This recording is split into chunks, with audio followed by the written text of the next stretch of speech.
Hello English learners. So in this video we are going to discuss about a famous novel written by R.K. Narayan, The Guide. So আজকের এই ভিডিওতে আমরা আলোচনা করতে চলেছি the guide novel. So এই নোভেলের প্রধান ক্যারেক্টার হচ্ছে দ্য রাজু। সো রাজুকে নিয়েই এই নোভেলটির প্রথম থেকে শেষ পর্যন্ত কিন্তু আমরা দেখব রাজুকে নিয়েই পুরো ঘটনা চলছে। তো রাজুই হচ্ছে এই নোভেলের প্রোটাগনিস্ট। তো এখানে প্রথমে আমাদেরকে নোবেলটি জানার আগে সেই নোবেলটির প্রেক্ষাপট একটু জানতে হবে। এই নোবেলটি লিখেছেন আর.কে. নারায়ণ। 1956 সালে এটি লেখা হয়েছিল এবং 1968 সালে এটি পাবলিশ হয়। আর এই নোবেলকে কেন্দ্র করে 1965 সালে একটি ফিল্ম রিলিজ হয় যেটার নাম হচ্ছে দ্য গাইড, যেখানে প্রধান চরিত্রে রয়েছেন দেবানন্দ এবং ওয়াহিদা রহমান।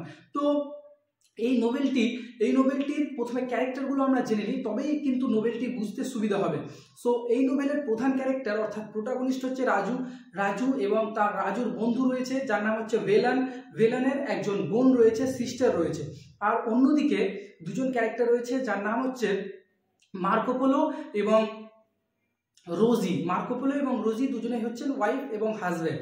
সো এই নোবেলটির শুরুতেই আমরা দেখতে পাচ্ছি যে রাজু এবং রাজুর বন্ধু ভেলান নদীর ধারে দাঁড়িয়ে রয়েছেন এবং এই ভেলান রাজুকে একজন সেন্ট অর্থাৎ গাইড, একদম স্পিরিচুয়াল গাইড ভাবছেন।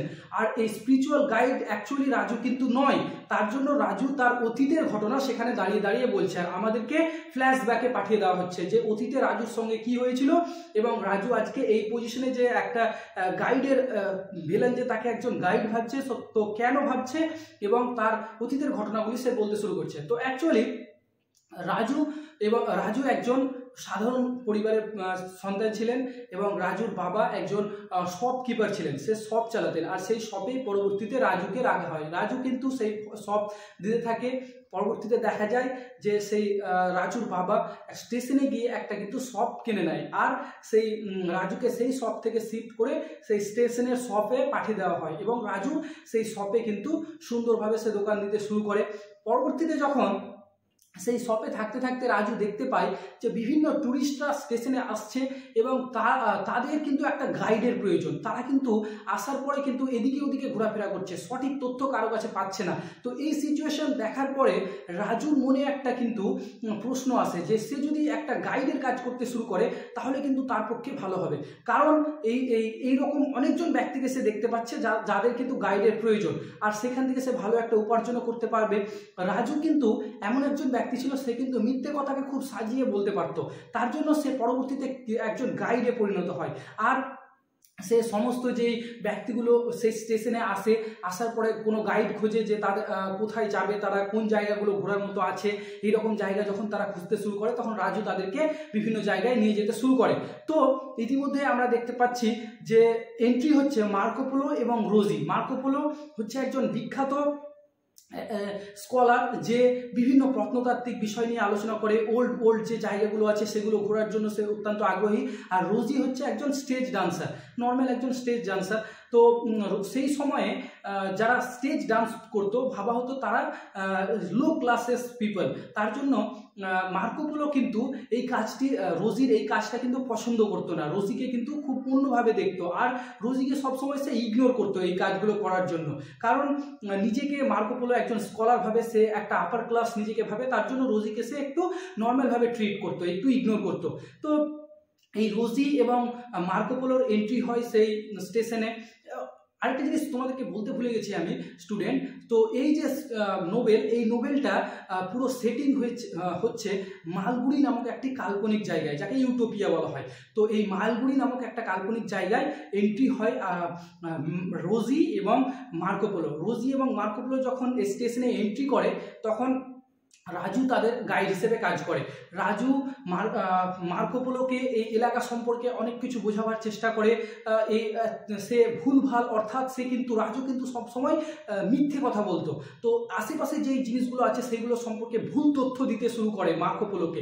আর আমি একটু আগেই বলেছিলাম যে মার্কোপোলো হচ্ছে কিন্তু একজন ভালো স্কলার, সে কিন্তু প্রত্যেক জায়গা সম্পর্কে সঠিক তথ্য জানে। রাজুর সেই ভুল ভ্রান্তি অর্থাৎ মিথ্যে কথাগুলো বা মিথ্যে যে সে বোঝাচ্ছে সমস্ত জায়গাগুলো সম্পর্কে, সেগুলো সম্পর্কে কিন্তু মার্কোপোলো ধরে নেয় এবং রাজু কিন্তু চায় যে এই মার্কোপোলো থেকে তার তাড়াতাড়ি যাতে সে মার্কো পোলো থেকে দূরে চলে যায়। মার্কো পোলোর সঙ্গে সে আর থাকতে চায় না, বা মার্কো পোলোকে সে গাইড করতে চায় না। এই জন্যই করতে চায় না, কারণ রাজুর যে ভুল তথ্য সেগুলো কিন্তু মার্কো পোলো ধরে নেয়।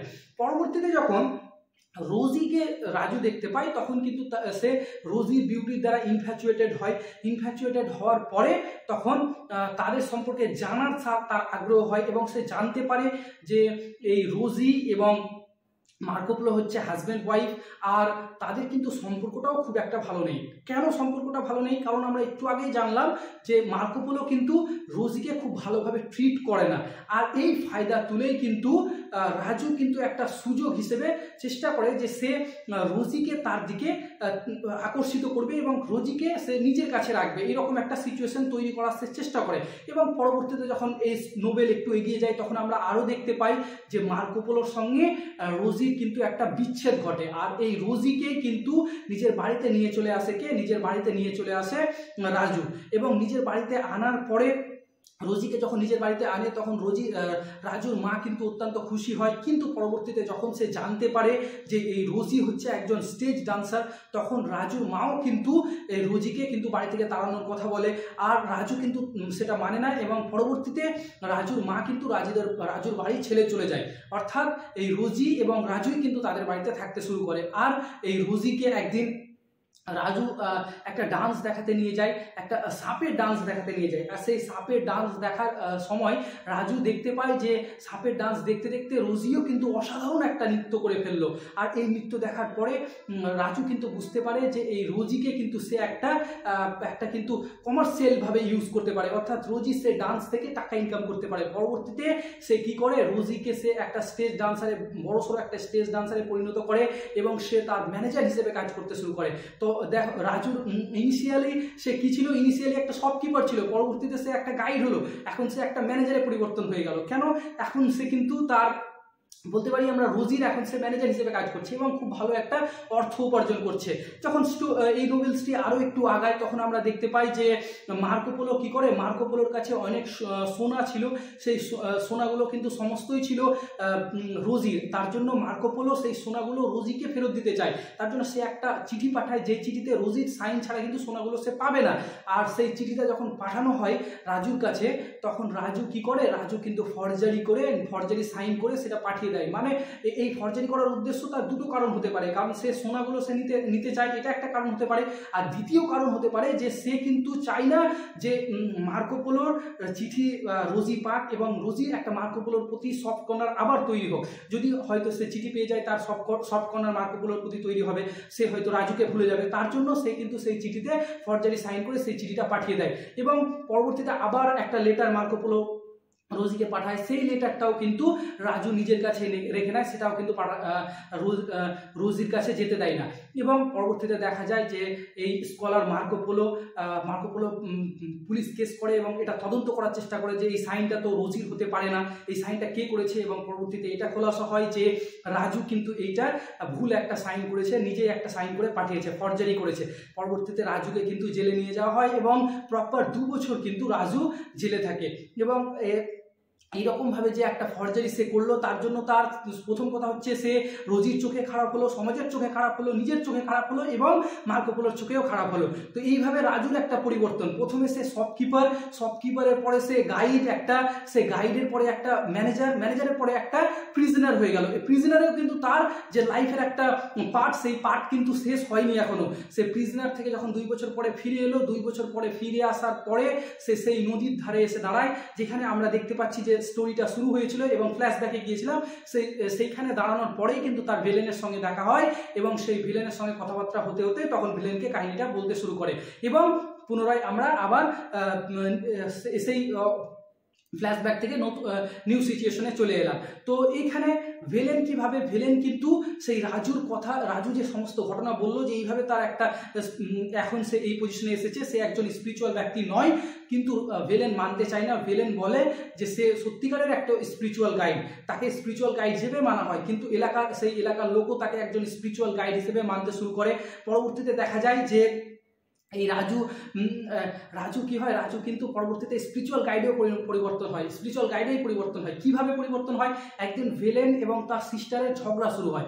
অ্যাকচুয়ালি ভেলেন তার সিস্টারের বিয়ে দিতে চায়, কিন্তু ভেলেনের সিস্টার বিয়ে করতে চায় না। তার জন্য ভেলেন এবং তার সিস্টারের মধ্যে দ্বন্দ্ব শুরু হয়। পরবর্তীতে দেখা যায় যে একজন লোক যখন রাজুকে এই ব্যাপারটা জানায় যে ভেলেন এবং তার সিস্টারের দ্বন্দ্ব শুরু হয়ে গেছে, ঝগড়া শুরু হয়ে গেছে, তখন সেই লোকটিকে সে বলে পাঠায় যে তুমি ভেলেনকে এবং তার সিস্টারকে বলো গা যে আমি ততক্ষণ পর্যন্ত খাবার খাবো না যতক্ষণ পর্যন্ত তাদের ঝগড়া না মিটবে। কিন্তু সেই লোকটা সেই কথাটা হয়তো ভুল শুনেছিল বা সে বলতে ভুল করেছিল, তার জন্য সেই সময় কি হয়েছিল, সেই সময় তাদের এলাকায় একটা খরার সৃষ্টি হয়েছিল, ড্রট এসেছিল, প্রচুর পরিমাণে খরা, বৃষ্টি হচ্ছিল না। তো যেই লোকটাকে এই কথা রাজু বলেছিল যে তুমি বলো না যে ভেলেন তার মনের সঙ্গে যদি ঝগড়া না শেষ করে তাহলে সে খাবার খাবে না, সে এসে একটু ভুল কথা বলে দেয় যে সে ততক্ষণ পর্যন্ত না খাবার খাবে না যতক্ষণ পর্যন্ত এলাকায় বৃষ্টি না হচ্ছে। তো এই কথা শোনার পরে ভেলেন এবং তার বোন অত্যন্ত খুশি হয় যে এত সত্যিকারে তাকে এবার স্পিরিচুয়াল গাইড মনে করতে শুরু করে যে একজন ব্যক্তি যে এতটাই নিঃস্বার্থপর হতে পারে, শুধু মানুষের জন্য সে অনশন করছে বা মানুষের জন্য সে খাবে না, শুধুমাত্র বৃষ্টি হবে। তবে পরবর্তীতে দেখা যায় যখন রাজু জানতে পারে যে এই রকম বলা হয়েছে, কিন্তু রাজু তো এইরকম বলেনি। পরবর্তীতে যখন প্রত্যেকটা মানুষের ভালোবাসা সে দেখে, সবাই এসে তাকে একেবারে প্রণাম করছে এবং সবাই এসে তাকে একটা স্পিরিচুয়াল গাইডের আসনে বসিয়ে দিয়েছে, তখন কিন্তু সে আর সে আর খাবার খেতে চাইছে না, সে কিন্তু সেই অনশনটা চালিয়ে যেতে চাইছে। তার জন্য সে কি করলো, সে কিন্তু 2 উইকস টানা অনশন করতে শুরু করলো এবং সে সেই নদীর ধারে গিয়ে উল্টে পড়ে গেল আর ভেলেনকে বলল ওই দেখো ভেলেন, বৃষ্টি শুরু হয়ে গেছে। এইভাবেই রাজুর শেষ পজিশনে আমরা দেখতে পাচ্ছি সে পড়ে যাচ্ছে। কিন্তু এই নোবেলটায় আর.কে. নারায়ণ শেষটা এইভাবে বলেননি যে রাজু মারা গিয়েছে না মারা যায়নি, শুধু আমাদেরকে জানালেন যে হ্যাঁ বৃষ্টি হয়েছে আর রাজু কিন্তু পড়ে গেল। এইভাবে কিন্তু এই নোবেলটা শেষ হলো। তো এই নোবেলটার একটা এন্ডিংটা বলতে পারি আমরা ক্লিয়ার নয় যে রাজু মারা গিয়েছে কি মারা যায়নি, বা পরবর্তীতে রাজু সম্পর্কে ভেলেন পুরো এলাকায় সঠিক তথ্যটা দিল কি দিল না, বা সবাই এই স্পিরিচুয়াল গাইড হিসেবেই তাকে চিনে নিল। তো এইভাবে এই নোবেলটা শেষ হলো। তো অ্যাকচুয়ালি এই নোবেলটাতে রাজুর যে একটা সাধারণ শপকিপার থেকে একটা স্পিরিচুয়াল গাইডে পরিবর্তন, সেই স্পিরিচুয়াল গাইডে পরিবর্তনটাই পুরো নোবেলের আমরা থিম বলতে পারি। এই নোবেলটাই যে আমাদের একটা মডার্ন সমাজের বিভিন্ন ধারা, যে আমরা যে স্টেজ ডান্সারগুলোকে এখনও আমরা একেবারে সেই লোয়ার ক্লাস হিসেবে দেখি, বা যারা আপার ক্লাস পিপল তারা লোয়ার ক্লাস পিপলগুলোকে ডিপ্রেসড করে রাখে, বা মানুষের যে একটা পরিবর্তন, মানুষের ভালোবাসা যে মানুষের একটা ক্যারেক্টারকে পরিবর্তন করাতে পারে, সেটাও কিন্তু আমরা এখানে দেখতে পাই। যেমন রাজু একজন সাধারণ মানুষ থেকে একটা হিপোক্রেট মানুষ থেকে সে একটা স্পিরিচুয়াল গাইডে পরিবর্তন হয়ে যায় শুধুমাত্র মানুষের ভালোবাসার জন্য। যদি সেই মানুষের ভালোবাসা না পেত তাহলে কিন্তু সে হয়তো এতটা হিপোক্রেসি থেকে এতটা একটা ভালো মানুষের পরিবর্তন হতে পারতো না। তো এইভাবেই আমাদের দ্য গাইড নোবেলটা শেষ করছেন আর.কে. নারায়ণ। খুব সুন্দর একটা নোবেল। আশা করছি বন্ধুরা তোমাকে এই নোবেলটির সামারি তোমরা ভালোভাবে বুঝতে পেরে গেছো। আশা করছি এবার লাইন বাই লাইন তোমাদের পড়তে খুব সুবিধা হবে। তো আমি পরবর্তীতে আরও ভালো ভালো নোবেল এবং আরও ভালো ভালো পোয়েমস ও শর্ট স্টোরি সম্পর্কে আলোচনা করবো। তো আমার সাথে কানেক্টেড থাকো। Till then, good bye.